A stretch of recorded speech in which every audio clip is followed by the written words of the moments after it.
I'm Scott Kerr, and you're listening to Facing the Giants, a podcast where I speak to today's luxury entrepreneurs about taking on the Goliaths of the industry. My guest on Facing the Giants is David Trewern, founder and CEO of Fliteboard, an Australian-based luxury water sports company and makers of the world's first electric foiling surfboard, or e-foil. E-foiling is a growing trend among ultra-high net worth individuals, luxury travelers looking for a unique experience, boat lovers, and celebrities such as Mark Zuckerberg, Eddie Vedder, DJ Khaled, Hugh Jackman, just to name a few. David Trewern is a design and technology innovator and a serial entrepreneur. He is also a passionate water sports fanatic. Inspired by the natural ocean playground of Byron Bay, Australia, David had the idea of adding electric power to a hydrofoil surfboard. This started a journey that led him to the introduction of Fliteboard in 2019. Welcome, David. Thank you. It's great to be here. Yeah, thank you so much for joining me. I think a great place to start is if you can briefly talk about your story and professional background before you launched Flite. Okay, so I've had a very varied background. I mean, I think at the heart of it, I'm a creative. I studied graphic design and I'm an innovator. And it sounds weird saying this, but I think I was kind of like the first professional web designer in Australia. So I started a web design business straight out of university back in 1996 when I was 23, before Google and Facebook and all of those guys. And I've always been fascinated by kind of new things, new ideas. So I built a digital agency and we talked about ourselves as being future guides for our clients. So I suppose I played a bit of a role as a futurist of sorts for probably the first 15 years of my career. I always wanted to be an industrial designer. I came from a family of architects, and when I exited my third business, I moved to the beach and semi-retired, and I had the Fliteboard idea, and I think I've always been very inspired by products that combine design and technology to create really emotive products and build brands and those kind of magical products that people like Tesla and Porsche and Apple make. So Fliteboard was the opportunity for me to do that on my own. Now, hydrofoil technology has been around for a long time, and it was originally used for boats in order to make them go faster without using more fuel. So can you tell my listeners what a hydrofoil is and how it's been used over the years? Sure. Yeah. Well, a hydrofoil is really just like an airplane flying under the water. So it has wings, and the wings create lift, and the lifts reduce the weight, and that reduces the energy.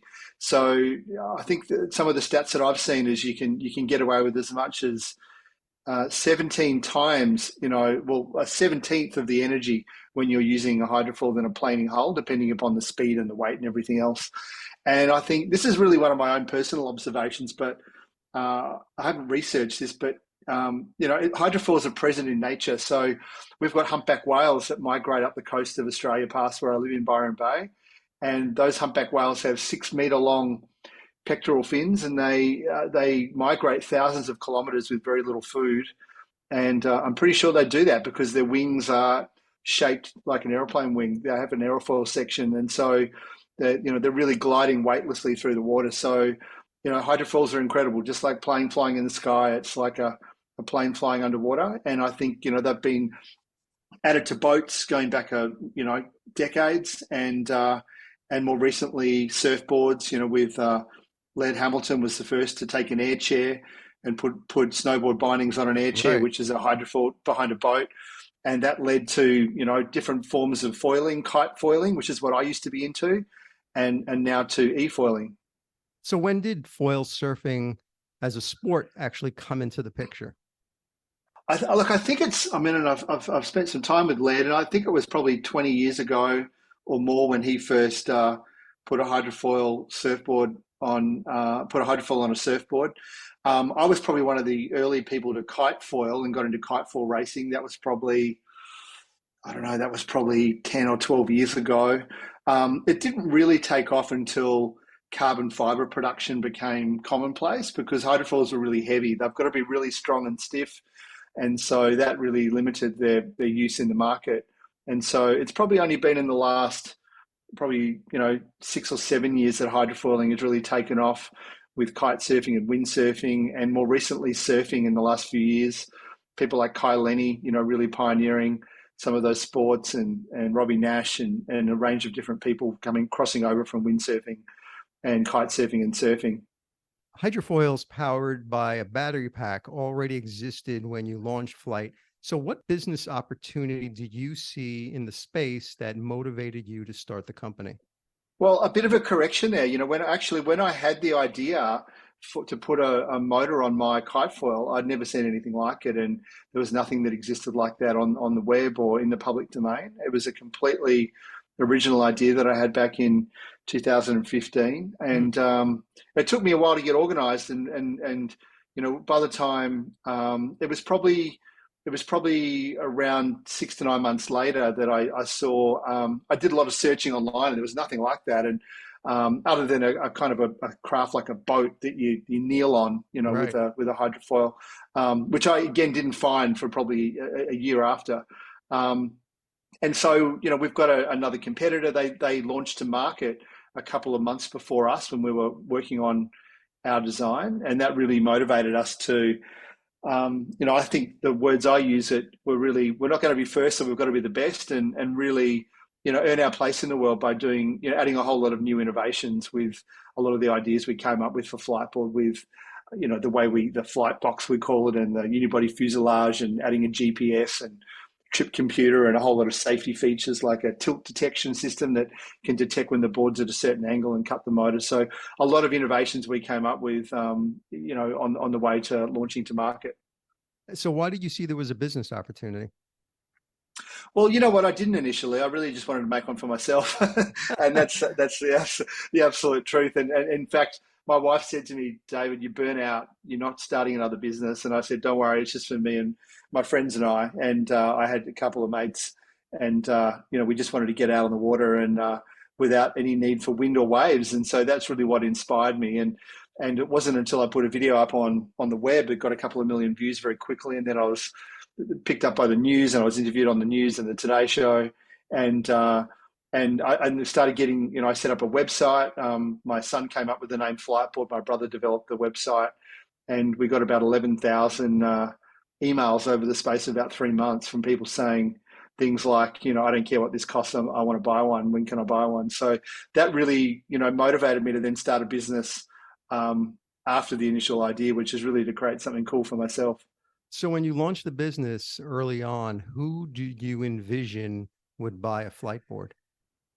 Well, look, I think I started out trying to work out how to do this cost effectively, and I pretty quickly worked out that wasn't going to happen because you've got to create something that's really powerful, a lot more powerful than I ever realized. It's got to be really lightweight. It's got to be waterproof, corrosion resistant. It's got to survive in the harshest environment on the planet, which is the ocean.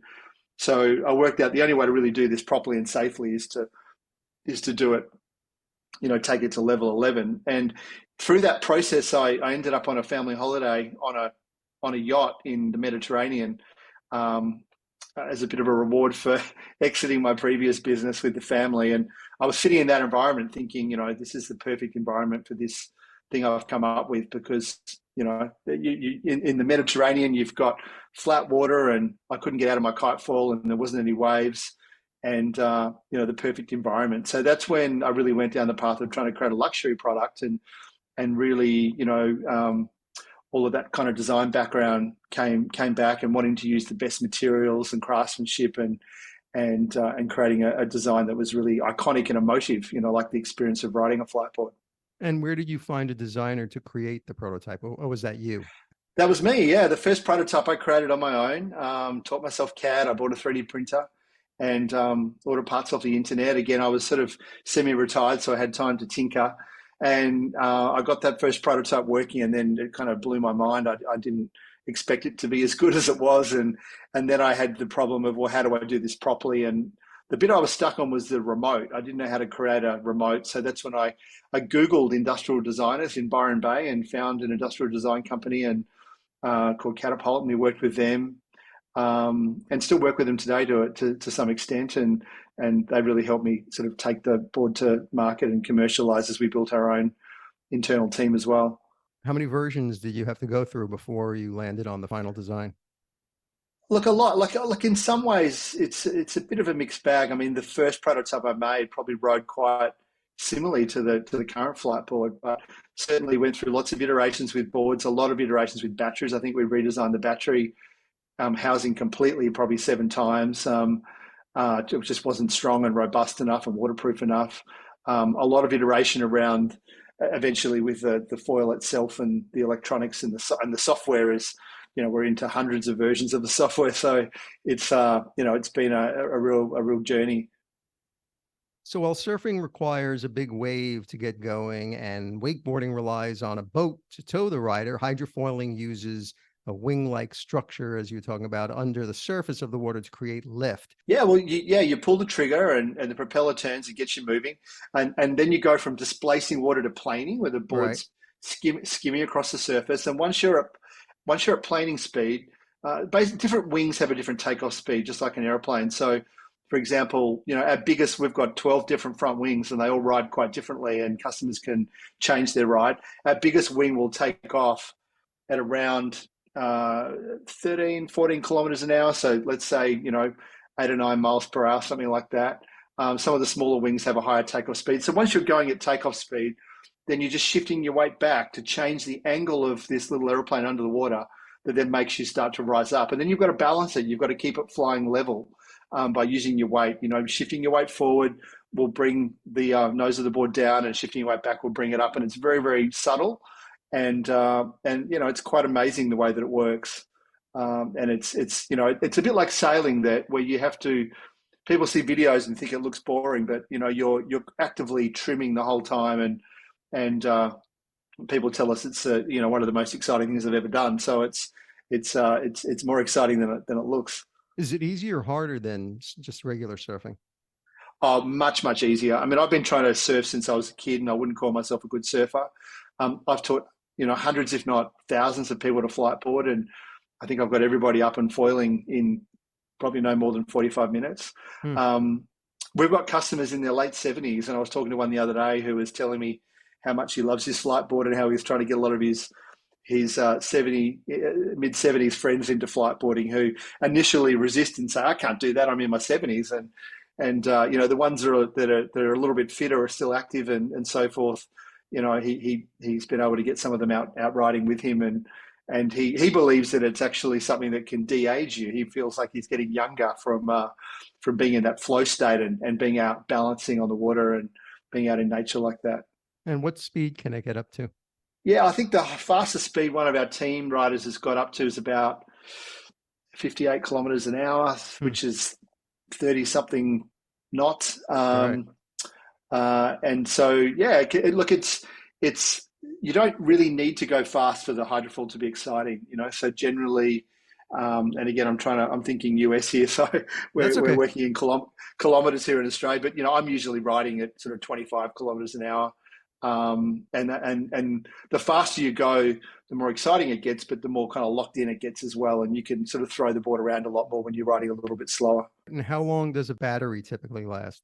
Okay, so our battery depends on your weight and your speed and the wing, but up to 2.5 hours. We had a customer across the English Channel he's actually an investor now.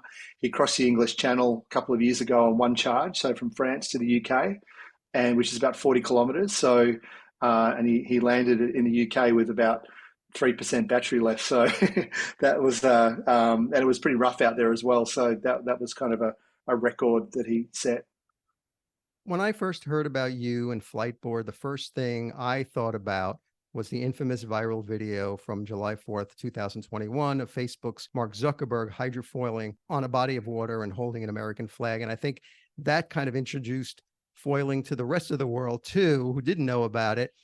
Was he on a Fliteboard? No, he wasn't on a Fliteboard. He actually wasn't even on an electric foil. I don't believe he was on a non-powered surfboard foil. I think he'd been towed behind a boat, and then he was just riding in the wake of the boat, I believe. But he has used an e-foil. I think he has an e-foil, but it's not a Fliteboard. But it's certainly that's our other competitor. But it did certainly raise awareness for e-foiling, and for our company as well. And we definitely have a lot of other Facebook employees who have Fliteboards, as well as a lot of really interesting customers coming from a whole lot of different business and sport backgrounds.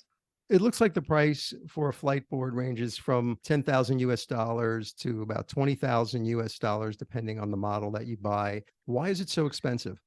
Yeah, look, like I said at the beginning, we've got to use really premium materials. The battery is a big part of the cost. There's a lot of power in the battery, a lot of cells. It's got to be waterproof and corrosion resistant and drop proof.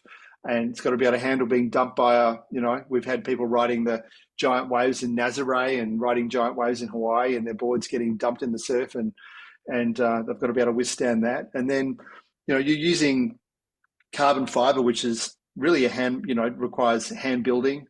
316 stainless steel, aircraft grade, aluminum, really premium material. So that adds to the cost, and obviously we're building them in relatively low numbers compared to other products like jet skis and things. And weight is really important. So our lightest Fliteboard is around 22 kilograms.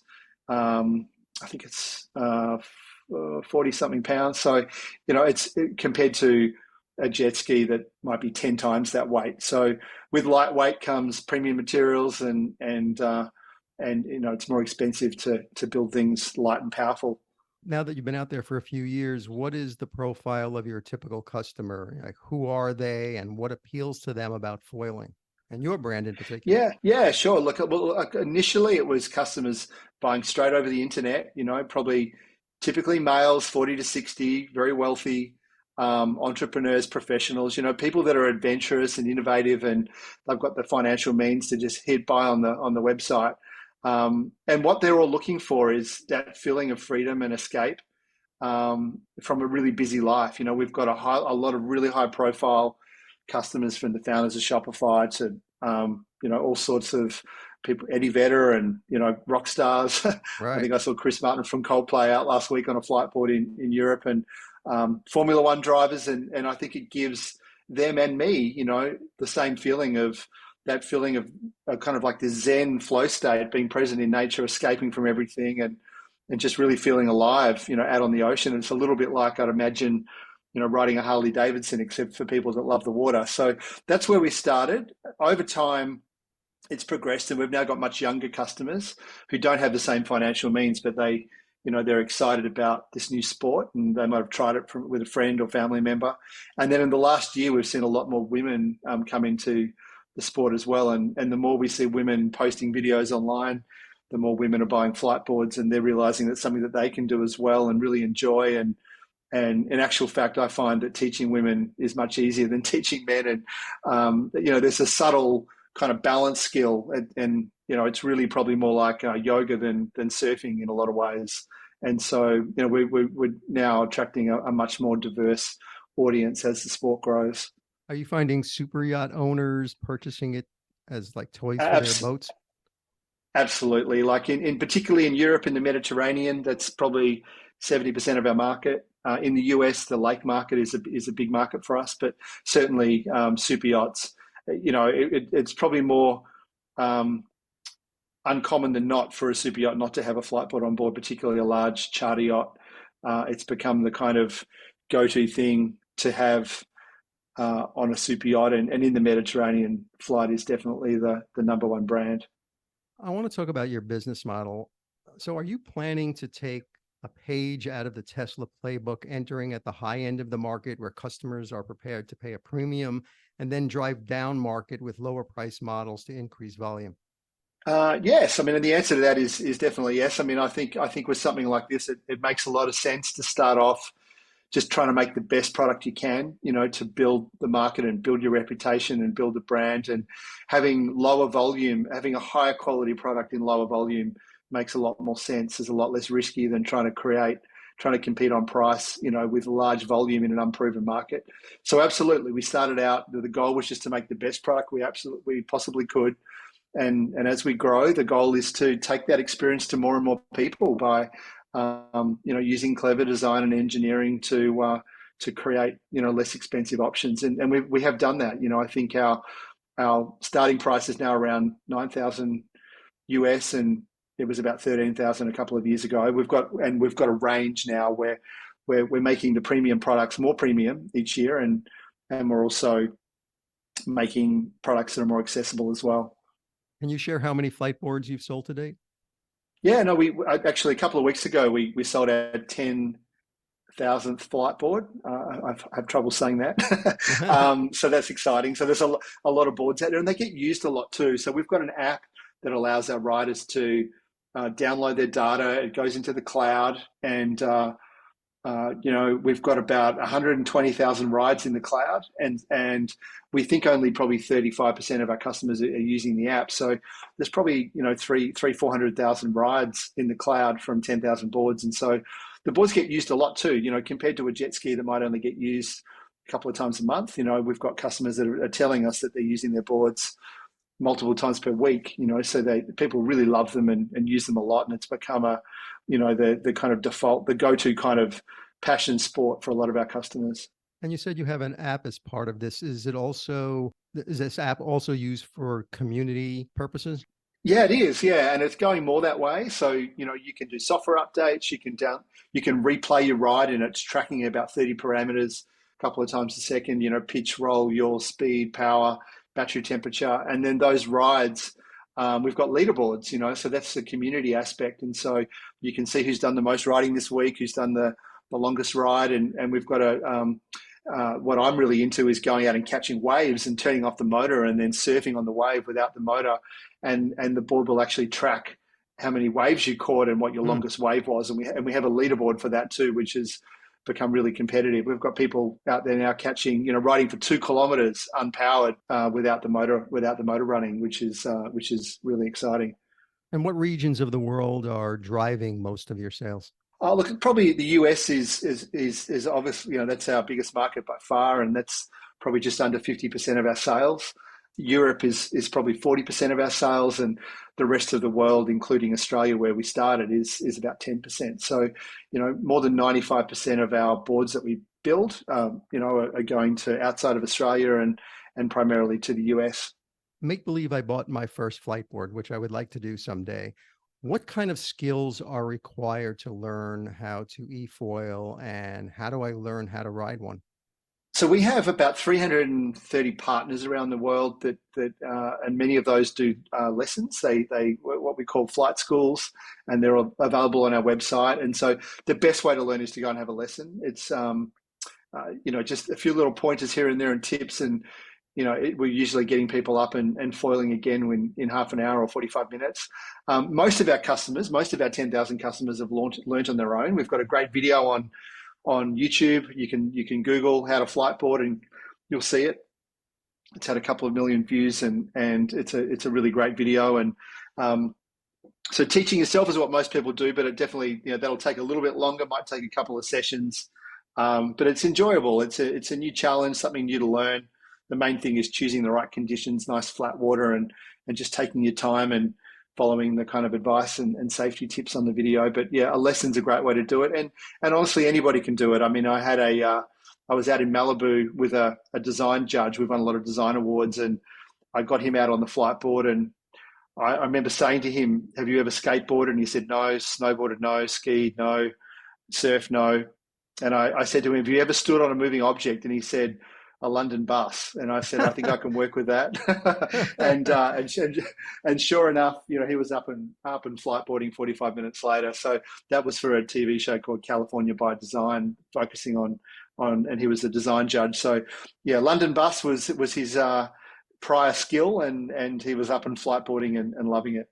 And from the videos I've seen, it looks like the e-foil cuts through water like a hot knife cuts through butter. Does that design make it difficult for riders to reduce speed or stop their equipment quickly? No, not at all, because you've got a propeller, and the propeller's pushing, and when you let go of the trigger, the propeller's acting like a brake. And so, and while it certainly does cut through water very efficiently, there is drag, and the drag comes from the lifting of the wings. And so when you remove the power source, you won't go very far on the foil, and as soon as you touch down, then you've got the drag of the water. So, I mean, I've got a boat, and I probably find that I can slow my e-foil down just as the same as I can slow my boat down, and And yeah, so you definitely have a lot of control over those sorts of things. How do regular surfers and swimmers feel about foiling in surf spots? Well, look, where I live in Byron Bay is a very famous surf spot. It's full of pro surfers from all around the world. We've got very busy, crowded breaks, and initially, we got a lot of negative comments just on our social media. That was more about fear. People saying, "Don't come near me. Don't come near our break."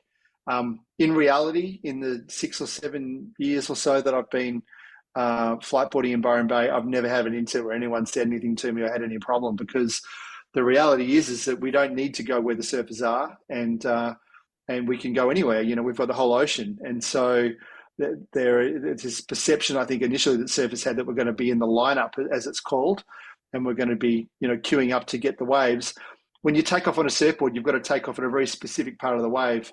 On a foil board, you can be on a very different part of. You need to be on a very different part of the wave, and certainly on an e-foil, you should be on a very different part of the wave. And so, I would never really come within 100 meters of anybody else in the water.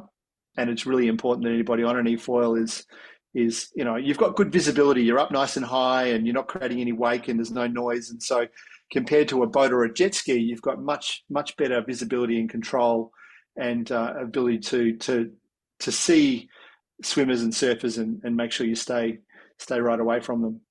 Do you play any role in educating customers and users of the dangers of foiling in crowded areas? Yeah, we absolutely do. I mean, we actually have a label on our back of our every single board that we've sold that talks about keeping a safe distance. We talk about it in our manual. We talk about it in our instructional video, and certainly in Byron Bay, a lot of our team, including myself, end up being the foil police. Where if we see somebody that's getting too close to swimmers or surfers, we'll go and politely let them know that's that's not on. And I think we've got a good system going here now, where there's really been no incidents at all, despite having a lot of people out e-foiling in a place that's very busy with surfers and swimmers. Just a few months ago, you announced the launch of a companion product to the existing range, Flitescooter. Can you explain what Flitescooter is, and who are you trying to appeal to with this product? I think a big thing for us is overcoming some of the obstacles and barriers to e-foiling, and one of those is accessibility. I think e-foiling, fliteboarding isn't hard, but people think it's hard. A lot of people in the world have tried surfing and realized that that's really hard, and they see the surf stance and feel like it's quite difficult. So the inspiration for the scooter really came from my wife. I'd spent a long time trying to convince her to come out fliteboarding with me, and she's not into surfing and water sports like I am. She likes scuba diving, but she's more into riding horses and doing different things. Right. And so putting the handlebars on there really makes a huge difference. It gives you 4 points of contact. There's more volume in the board, and what we find is that people are learning to foil on the scooter in 2 or 3 minutes instead of 45 minutes. It really makes it that much easier. And you can stay dry. And so she's first in line for the first scooter when we start shipping, and she has a great time on the prototype scooters that we've been using. Is this like training wheels for the Fliteboard? It is. It certainly is, and certainly if you're learning to Fliteboard, going on the scooter first is going to speed up the process dramatically. But it's a lot of fun in its own right. It's a different stance. You've got a lot of control with the handlebars. We've got a boat, and sometimes we've had the prototype scooter on my boat, and I'll get on the scooter instead of the Fliteboard because, I can stay dry. I can go to the jetty and go to the shops and pick up some milk and bring it back, back on the scooter without getting wet with my phone in my hand, in my shorts and my t-shirt. So it's a different experience as well. And what does the Flitescooter retail for? I think I'm just trying to think in US dollars. I think it's about $1,000 more. Right. Maybe $1,500 more US or something than a regular Fliteboard, the premium Fliteboard. It has the handlebars without a bit of cost, and it also has the jet, which is one of our options for propulsion that kind of makes it a bit smoother and safer compared to the propeller, but a little bit less efficient, but it works really well with the scooter.